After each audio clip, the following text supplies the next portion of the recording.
and welcome back to LendingCon 2024 podcast, your go-to source for everything lending related. I'm your host, Dan.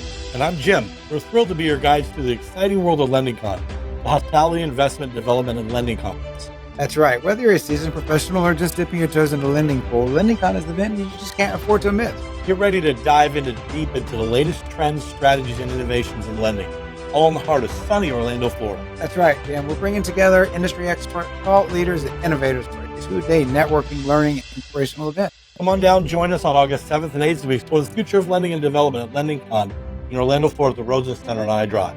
Stay tuned for today's guest, an exclusive LendingCon interview with Mr. Ted Torres, partner and head of the hospitality of the Crede Group. Don't miss out. Stay tuned for our interview and reserve your spot at LendingCon.com today.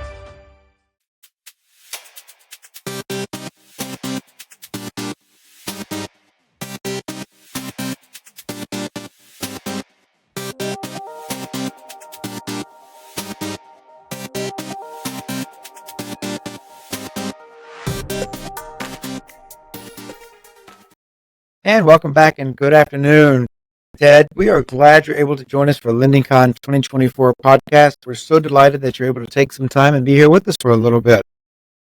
For our listeners' benefit, can you tell us just a little bit about who you are and the role that you play in the banking and investing world? Absolutely, Dan. Appreciate it. And appreciate being invited in to participate in this podcast for LendingCon. My role within Crede is an acronym, stands for Construction Real Estate Development Enterprises. My role with the company is that I'm one of four partners in the firm and also the head of hospitality. So as a company, we are a project and construction management firm working as third parties, owner representatives for a number of lenders and also high net worth individuals and some various high net worth funds and private wealth funds as well. So how we benefit those in the lending institution world is that as money is lent out on projects, whether it's new build or renovation projects, what we do is we act as a surety and a safeguard for the funds that actually get put out to ensure that the quality of workmanship and also the goods that should be put into a project are actually what the lender is providing funds for. So we act as that physical safeguard, so to speak, while the project is actually under construction or under renovation. Yeah, we were just speaking with another lady yesterday, the day before, and she was talking about using third-party companies in order to make sure their funds were going. So I guess you would be one of those third-party companies that she would reach out to.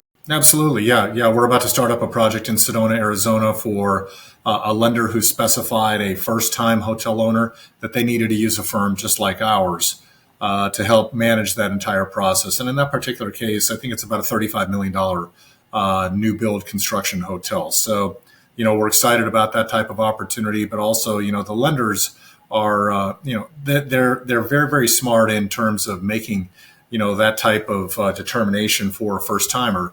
And again, it's to ensure that the funds are dispersed properly. Yeah. So when you're going to the properties and you're looking at the properties, how do you assess the physical condition and the potential of that renovation for either improvement of the hotel property or whatever they're working on? Absolutely. We actually we work with a number of brokers and also buyers in the world today that come to us and ask us to essentially perform an inspection of the property to understand what is that physical condition. And the reason for it is because you have situations today where there's a lot of deferred maintenance coming out of COVID still. There's not just the PIP renovation that a brand may require you to have on a transactional basis or even on a recurring 7 or 14-year PIP, but it's a situation where those individuals are looking for what is the true value, what is the true cost of what that renovation is, and we give them a very detailed summary report so that they can use that for various purposes, inclusive of negotiation and also identifying what is the work that they have to do, once they buy this asset to bring it up to the current condition. Because what most folks don't realize is, while we have all suffered through high levels of inflation since 2019. the important factor to understand is that since 2019, construction costs in all categories, inclusive of labor, have gone up some 34 to 35%. So, you have a situation where we are trying to bring reality to the situation of what something may cost, because whatever like a Hampton Inn PIP years ago might have cost $15,000 a room to deliver. Well, it's now $30,000 a room in some instances. So, we have to look at those types of items and, help our clients and prospective buyers out to help them understand, what those cost factors are today. So looking at those factors in there, what would you consider in evaluating the most important factors of that? I think the single most important factor would be the areas that particularly in branded properties, which of course account for the majority of hotel properties in the United States, is that the PIP inspectors that come in from the brands, they're not really looking at back of the house. They're not looking at areas like roofing materials, the condition of the roof, condition of stairwells, condition of the AC units, condition of water intrusion at windows, things like that. Those are the areas that we focus on, because those are true areas that have guest impact. In a number of areas. Water intrusion creates mold. Mold creates issues for guests. It's a trickle down effect. So that's where we always have a great focus on and identify those areas that are in that deferred maintenance category. And that could be in some cases, where we've gone into a property where the expectation was $4 to $5 million, but it actually ended up being 12 because they needed a new cooling tower, a new chilling system, a new boiler, a new roof. Those types of things, because they were all beyond their useful life for continuing operations of the hotel. So then that's great, because then when you're prioritizing roofs over chillers, over water intrusion, what kind of financial metrics do you prioritize when you're assessing those? Well, the metrics that we look at on that are specifically, as we have right now 180 active projects that we're working on across the United States, we have actual cost factors on what those components are. So we use actual pricing today of what it would cost to replace, that physical component, and apply that to the client. And so when we apply that to the client, or give that to the client, then we provide a detail of, okay, what is the actual useful life left of, say, the roof? Can we get away with patching versus a full-on replacement?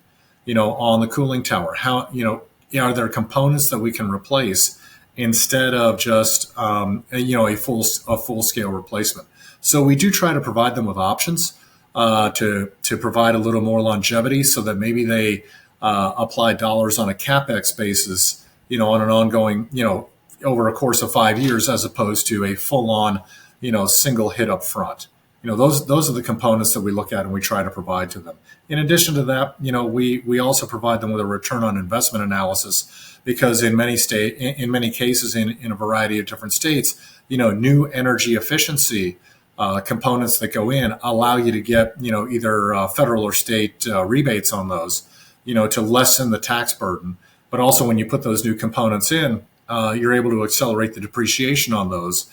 So it gives you a better look from a tax flow, a tax perspective. So we look at those components and we provide those valuations to you as well. Great. Now, so how do you account for the risks or uncertainties or the pop-up things that are always going to, I'm sure you've experienced quite a few of them.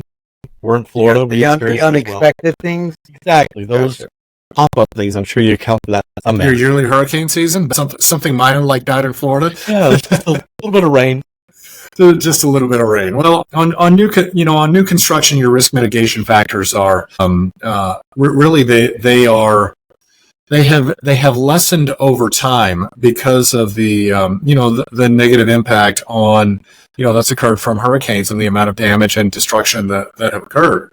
So new building standards come about. You have high impact loaded construction materials. So if you're right on the coast, you basically have to build almost a concrete bunker with, 150 mile an hour hurricane impact resistant glass, in any type of new build, whether it be single story or 25-story condo tower. The further you go inland, those are components where you have to decide, what's your, what type of risk does the ownership want to take if, let's say, it's a category 3 on wind and impact loads versus, maybe they want to put in category 2. Well, that's something that, the ownership has to decide whether they want to do that or not. So in terms of the construction risk, that's something certainly prevalent in Florida because of, Mother Nature and what you foresee there. In California, where the ground tends to shake, there are different risk mitigation factors there that you have to look at. So we're always looking at, on a constructability basis, we look at type 1, type 3, type 5 builds, and what are the cost factors of those versus, in terms of the client, what is the goal of the client? Is it a build it and flip it? Is it a build it and medium term hold, 5 to 7 to 9 years? Is it a legacy asset? We have to take all of those factors into consideration as to, what type of risk mitigation we want to recommend and need to recommend to the clients. We're doing a project right now, as an example, in Hawaii, in Waikiki, where it is a conversion of an office building to a hotel. Yes, I said a conversion of an office building to a hotel. Everybody's wanting to try and look at these. There are very few executions because very few office buildings fit the profile. So we've gone through now 2 years of pre-construction, going through all the determinations of the best approach for this particular asset in terms of the rebuild. So we are actually reskinning the building because it's 60 years old. There's too much water intrusion. We're putting a new roof on. We're putting a new chilled water system in for the air conditioning systems because the original design was going to be something on the lines of VTAC. Well, we looked at VTAC, but VTAC isn't going to allow you the optimal efficiency in terms of what the air pressure is inside of the building. So, sticking with the chilled water system, yes, it's more expensive, but in this particular case, our client wants this as a legacy asset because where else can you find available real estate to build the same type of building in Waikiki? Very, very precious real estate out there.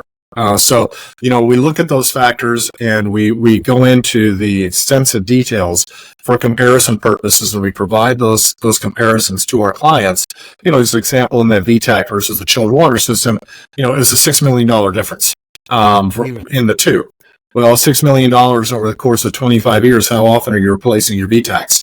You're replacing them on a very frequent basis, which then go into landfills, and we don't want to be filling up landfills unnecessarily with all of those components. We want to be very green in the approach. So those are a lot of the various items that just examples that we look at in terms of risk mitigation, in terms of buildability, and also the construction side and also the cost factor side. There are a lot of variables you have to look at relative to those things. Sure. And that's based on location. You mentioned a level 1 build versus a level 5 build. What would be the difference between like a level 1 and level 5? Well, level 1 is or a type 1 is concrete and steel. That is your typical anything above, say. Well, if you do podium, you can do 5-story stick on top of that, so 7 stories. Anything 8 stories or above is going to be type 1. It's going to be a standard concrete and steel type building. Just depends on the type of structure that you use. There are mitigation factors in that as well. We studied that extensively for a client of ours in Columbia, South Carolina, on a 12-story building. And actually, we looked at a variety of systems, and the system we settled on is something called Diversicore, which still, follows in a type 1 construction building, but it's essentially an erector set. It is steel columns and steel support braces, but you have prefabricated concrete planking that you put in. So it accelerates your time period, and then also you don't need to have a full-on construction crane to build your 12-story building. It's an internal creeper crawler crane that works to assemble all of that. So it goes quicker, it's less cost, but you still have type 1. Now in a type 5 building is your standard stick. That is Wood frame construction. If you go wood frame construction, you can go up to 5 stories. You probably don't see a lot of that in Florida because you're not going to hit hurricane impact loads. And also you have an issue called Formosan termites there, which do love to eat wood en masse. So we don't want to fuel them. But in other locations, in the arid climates like Arizona, Arizona is very typical and very standard for, type 5 construction. And then you have a hybrid of type 3 that I mentioned before, where you have a podium construction of, say, 1 to 2 stories of type 1 concrete and steel, and then 5 stories of stick above it. So hence you have your blend of type 3. And I've seen, and it's kind of amazing because I saw one, and I'm sure you can speak to this. I'm sure they don't do this in mass, but there was a school built near my house, and it was called tilt wall construction. And basically, they just leaned these. He's nodding his head. Yeah. They lean these. What's almost like when you build cars when you were a kid. House of cards. Yeah. I was noticing here in Florida, there's a lot of type 5, I guess it would be, apartment complex. Yes. We have apartment complexes. I see them put up all around the in the suburb of Orlando here. All these. Now I know what kind of type of construction. It's type 5 construction stuff there. Mm-hmm. So exactly. Hey. Yeah. What you're referring to, Jim, is on the tilt up. A lot of industrial projects that we do are tilt up. So it's all prefabricated planks that come in, and they tilt them up generally to 34 feet. So you have 32 feet clear space in between.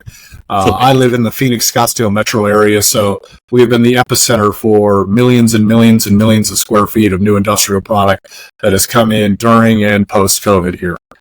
So I have a great familiarity for industrial now as well. Great. Awesome. We'll be right back with Mr. Ted Torres with the Crede Group. This podcast brought to you by IHRMC, the go-to hospitality management company in Orlando, Florida, and the power behind LendingCon 2024.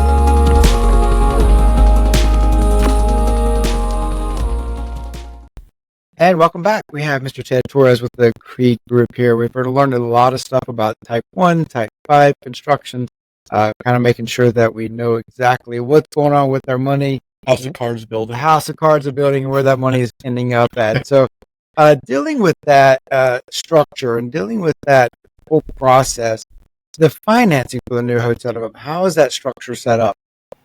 Well, it is, in today's world, it is fluid. It would be the best way to describe it. A lot of it depends on the state you're located in for ground up new hotel construction. And the reason I say that is because typically in the capital stack, the way deals are getting financed today, and new hotel projects are getting financed, is essentially you have to reverse engineer it. You have to start with, okay, what senior lenders are lending, and to what level are they lending, and to what interest rates are they lending. Unfortunately, we're in a situation right now where your typical mainstream banks are not lending in hospitality on a widespread basis. Some of the regional banks are lending, but more frequently, you're going to be going to debt funds. And debt funds right now are very prolific. They are out there. There is a significant amount of capital that will be put out by debt funds on senior loans. Unfortunately, they're extremely expensive. They are based off of a floating rate of SOFR, and just depends on how much of an advance you want to get. So if you go to, say 45 to 55% of your capital stack, you're looking at pricing of probably SOFR plus 400 to 500 basis points. If you go higher than that, up to say 75%, which we've looked at for some of our clients, you're looking at SOFR plus 700 basis points, which puts you, in very strong 12 to 13% senior debt territory. So very, very expensive money. The way to offset that senior debt is to blend it with a couple of different varieties. There are projects we're looking at in Hawaii where we can get EB5. EB5 has come back into the fray. EB5 kind of went away. It's been back in about the past 9 months now. So you have EB5 funds, groups of funds that are actually put out there. And certain larger islands like almost all of Kauai, almost all of the Big Island, are almost all fully EB5 eligible to place that in. EB5 is a very inexpensive cost of capital. That comes in at about 5 or 6%. The other component you want to look at that you may blend in is called CPACE financing. And CPACE is clean energy. So essentially all of the components that come in on CPACE today, whatever your building components are, almost all of them qualify. They just have to be essentially what you would call a fixed asset base. So they're not going to finance components like, beds or FF&E that isn't bolted down or loose chairs or things like that. They want it to be considered, quote, real property, not personal property. So CPACE, we've actually seen CPACE go into projects at about 25 to 30% of the capital stack. Very, very aggressive. Rates have ticked up a bit. They were at about 7.5% a few months ago, and they're now at about 8.25%. And then, of course, the balance is going to be real cash equity that they want into the deal.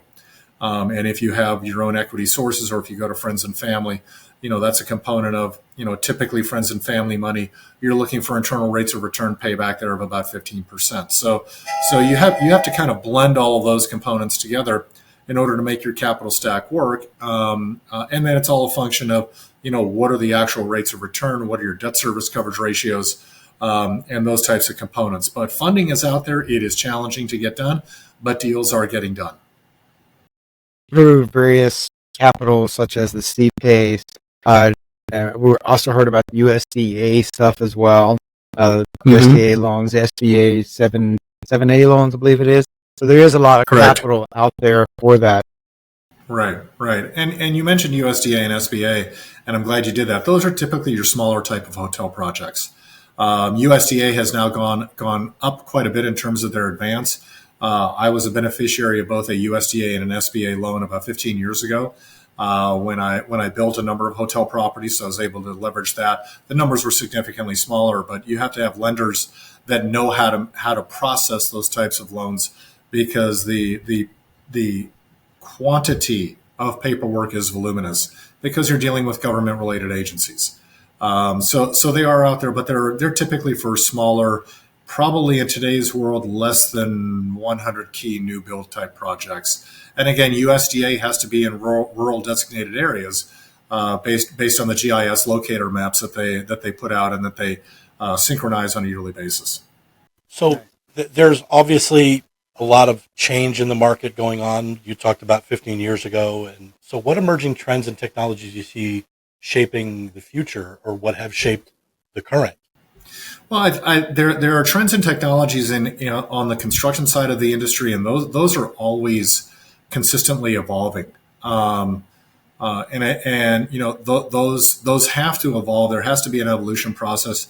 With your base raw types of materials and systems, because the simple fact of the matter is that for every, say, line item component, say lumber, you have to build something with stick. About 55 to 60% of the cost of that line item is labor. It's not your materials. So you have to look at greater efficiencies in terms of constructability, and a lot of that depends on prefabrication. Now, in terms of ongoing operations in the operating world, what I've seen from a lot of my friends that are in the industry that have management companies, and what they're looking at from a tech and trend basis is, unfortunately, again, labor costs are not declining. They're not going away. So, not dissimilar to things like you've seen at fast food restaurants, they're doing away with the individuals that are taking customer service orders and using touchscreen kiosks where the customer punches in what they want, it goes to the back, and basically now you just have a food delivery person up front. I don't know how quickly we're going to be able to adapt and adopt that, because there are a number of, there's security concerns that we have to manage as it pertains to that. I mean, we've had, self check-in kiosks around for 25 years. They've never really been adopted. You still have mobile check-in now on your iPhone or your Android, but you still have to go to the front desk to show an ID just for safety and security reasons, because you can't let just anybody wander around on your hotel floors. While tech is helping and evolving, I don't see components of self check-in being super prevalent where no human being is going to be at a front desk. I've seen components of service delivery that help. Like I was at a hospitality show last year, this time in June in Las Vegas, And there were robots everywhere, robots to deliver drinks, robots to deliver food, robots to, give you a fresh ice cold towel, robots for this and that. They had what I would call hybrid Roombas to vacuum, guest rooms. But for those of your listeners that are going to see this that are probably less than the age of 45, they're not going to know what the Jetsons are. But I'm still waiting for that Jetsons robot, to come out that can clean the entire room, and do all this stuff as a robot versus a human being. But I don't see that happening anytime soon. But I think tech is going to evolve to assist the human component in order for hotel owners to actually maintain profitability or try to preserve some level of profitability. Because the fact of the matter, again, is the labor costs are not shrinking. They're not going away. And in certain legislative environments, they're making it more and more difficult, like in California, as an example. In California, where they've passed, varieties of pieces of legislation, where you now have the 25-hour minimum wage mandatory law that's it's running businesses out of business. And then you blend that with like Los Angeles County, where, they passed the law where, housekeepers are only allowed 3,500 square feet per day. If you have a hotel with 500 square foot rooms, they're only doing 7 rooms anymore, as opposed to what, the old traditional standard was of 12 to 14. So there are components of compression that are going to force operators and owners to look at tech to try to help solve some of these issues and these problems. And the reason that's going to happen is because it affects their bottom line profitability. And remembering 20 or 25 years ago when they started talking about self-check-in kiosks, we're all thinking we're out of job. Yeah, exactly. So it hasn't been as prevalent, to your point, as it was thought of. The best execution that I saw was actually last year in Las Vegas. Lawson with Venetian do that extremely well. You have a QR code that they've sent you in advance. You scan the QR code at your kiosk. You go to an individual who checks your ID, and you're given your room keys and told where to go. And there was a very strong execution. So I think it's coming. And again, the casino industry is different than ours. But then again, they have the ability to bring out new technologies that can trickle down to, what I would call your typical hotelier, hospitality industry, owner and operator. So how do you stay ahead of the curve when you're adopting these solutions to enhance guest experience, operational efficiency? Blazing the trail can be costly because you never know if it's going to work. I personally am not I'm not a leader in trying to be the guinea pig. I will, once that technology is proven up and becomes more cost effective, obviously, I'm a proponent of being an adopter of that. Because sometimes when you're the leader and it sounds great, over the course of my 37 plus years of being in the hospitality industry, I've tried that a couple of times. It's been a failure more often than a success. So, there's something you said for the saying of why reinvent the wheel. Yeah. Exactly. So you can try it out, but be wary of that. Yeah, the ever-growing population that's coming to the hotels we find there, it's like I said, it's all about the guest experience. It's all about, we as hoteliers have created this monster of what can we do to make you come back to my hotel versus the one next door to me. I think a lot of what we talk about there with technology and all of that, I think that's going to play a big piece in it as far as that customer service goes, as far as the customer loyalty goes. And like you said, they don't really want to be bothered anymore. The guests want to come in, they want to spend the night, they want to go home. That's their next thing. Right. So it's right. Definitely. And I think it depends on the experience too, Don, because, if you're just a business traveler on the road for that one night, you want to get it, you want to check in, you want to get into your room, you want to relax, and you want to hit the road the next morning. It just depends on the purpose and nature of the trip and the type of property as well. So, you gentlemen live in Orlando, the home of, a couple 100,000 hotel rooms and beautiful resorts there, and people go there to vacation. And I experienced that last week as a matter of fact myself when I visited while my wife was at a conference, and and I have some free time. I want that service. I want that personal touch. I want. I was there for 5 days. I thought it was great that the bartender after the third day remembered the drink that I like to have in the afternoon. And he just asked me, same thing as yesterday? Yes. Of course, Mr. Torres, that's great. You love those types of things. And I think that's the difference in our industry is that while technology will help, our business has always come down to the fact that we are a human business, a business of personality, of service, of customer service. And I think, we're getting back to that. We lost that during COVID. Unfortunately, our industry suffered extensively because of that.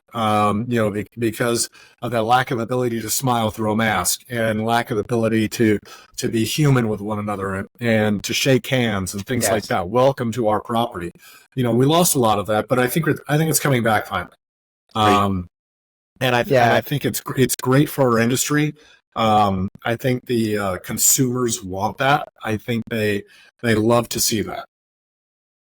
And I know at LendingCon this year, we have a lot of vendors that are coming in that are, service focused as well. Because we got the investing vendors that are there, but we also got some other things that are there just to offer services to the guests to try to make that. So I know the guests and the people that are participating in LendingCon will get that opportunity. But more importantly, Ted, why would you encourage people to attend LendingCon, and what would they expect from meeting you there? Well, I think LendingCon is a great opportunity for a number of individuals that are either looking to get into the hospitality industry, or for those that are in it already and are looking to expand their portfolios, expand their operations, expand their third-party management, whatever the case may be. I was a speaker at another conference very similar to this on the West Coast. And when I met with Jan Gautam a couple of months ago at Hunter, and also he described it to me again last week when we met, as to what LendingCon is, I equated it to, okay, it's the same as the conference I was at, but it's East Coast. So, now we hit the eastern part of the United States where individuals get to hear great speakers speaking on phenomenal topics that are really relevant to today, on components of lending and operations and HR, and tech and emerging trends and meeting vendors in a smaller environment, because, a lot of the larger industry conferences, they get too big. We just had one at NYU last week. Thousands and thousands of people. It gets to a point where you don't have the ability to really focus and communicate and work one-on-one with individuals. I'll be speaking at the conference. I'll be speaking specifically on how to build your hotel and or commercial real estate. So if you want to learn more about that, I encourage you to attend. I think it's going to be 2 great days of quality and content at the show itself. And again, phenomenal product in a smaller environment where it's where you can actually get to meet, see, feel, and touch, all the product and meet with the people that you want to meet with. Excellent. We are excited to have you and your team here August 7th and 8th in Orlando, Florida. So thanks for your time. Are they in your clubs? Yes, clubs travel with me to Orlando. Okay. Clubs travel with me just about everywhere I go. Remember me when you're booking tea times. I'm happy to be a fourth. Sounds good. Played Waldorf last weekend. Look forward to going back. Very nice. All right, Mr. Ted. Well, thank you so much for your time again today, and we will see you in a couple months. Sounds great. Gentlemen, thank you so much. See you in August. Thanks, everyone. Thank you. Bye-bye. Bye-bye.